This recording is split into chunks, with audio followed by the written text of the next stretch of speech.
सादर भले ही मिली एक माता, सादर भले ही मिली एक माता, भगिनी मिली बहुत मुस्काता, भगिनी मुस्काता, सादर भले ही मिली एक माता, सादर मिली एक माता।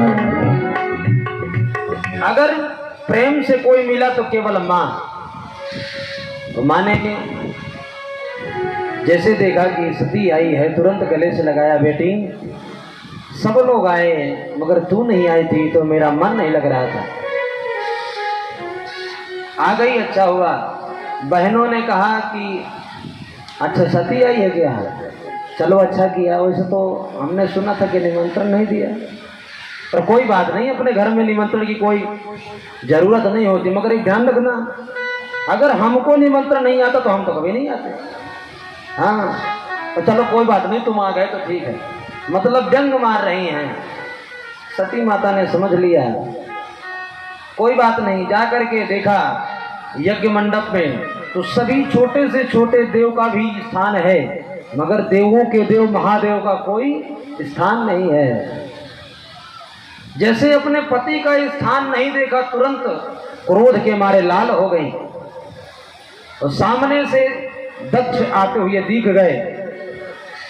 तो आज बोलने का एक स्वभाव बदल गया और कहा, अरे दक्ष, तू अपने अहंकार में चूर हो रहा है। जो शिव के दो नाम से, दो अक्षर के नाम से जीव का कल्याण हो जाता है, उसका तूने स्थान नहीं दिया। मैं अगर चाहूं तो अभी भी तुझे भस्म कर सकती हूं, मगर नहीं करूं क्योंकि तू मेरा बाप है। मैं चाहूं तो मैं यहां से जा भी सकती हूं, मगर जाऊंगी नहीं क्योंकि तेरी लड़की हूं। अगर मैं जाऊंगी तो मेरे स्वामी कहेंगे, आइए दाक्षायणी। दाक्षायणी का मतलब दक्ष की बेटी। और आपके नाम से मुझे कोई पुकारे, मुझे अब बर्दाश्त नहीं। तुरंत अपने शरीर से अग्नि को प्रकट किया और योगाग्नि को प्रकट करते हुए अपने शरीर को भस्म कर दिया। वही जैसे ही माता को जलते हुए नंदी और भृंगी ने देखा, तुरंत क्रोध के मारे लाल हो गए, आक्रमण कर दिया।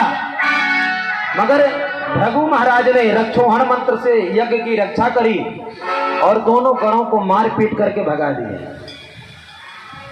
नारद जी उस समय मीडिया प्रभारी थे। नारद जी तुरंत पहुंचे भोलेनाथ के पास, महाराज तुम यहाँ बैठे हो, वहां सब गड़बड़ हो गया। आपके जो गण गए थे उनकी बड़ी धुनाई हुई वहां। अच्छा, और क्या हुआ? बोले आपकी जो पत्नी है मां सती, उन्होंने आपके अपमान को सहन नहीं कर पाई तो अपना शरीर त्याग दिया। जैसे ही सुना तुरंत क्रोध आया और अपनी एक जटा को उखाड़ करके जमीन पर पटक दिया। उस जटा से एक राक्षस क्या, एक विकराल स्वरूप धारण करके एक देव ही प्रकट हो गया, जिसका नाम हो गया वीरभद्र।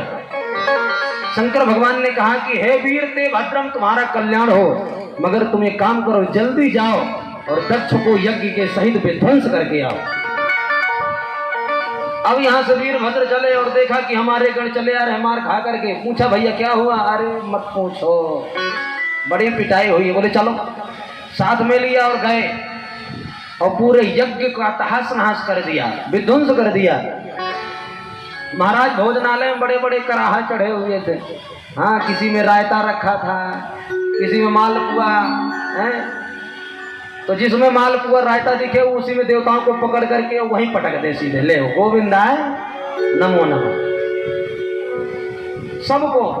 और पूछा ये बाबा जो दिख रहे हैं भृगु जी, इन्होंने तो कुछ नहीं किया। रे महाराज, इन्होंने जोरदार पिटाई करी। अच्छा, और जब हम पिटाई खा रहे थे, पिट रहे थे, तो ये अपनी दाढ़ी में हाथ घुमा रहे थे, हंस रहे थे। अच्छा, तुरंत हाथ बढ़ाया और दाढ़ी पकड़ के खींच लिया तो गोविंदा है नमो नमः हो गया। और पूछा और किसने क्या किया? बोले ये पूसा देव जो है वो बड़ी बत्तीसी दिखा रहे थे, एक मुक्का बना के मारा तो पूरी बत्तीसी पेट के भीतर।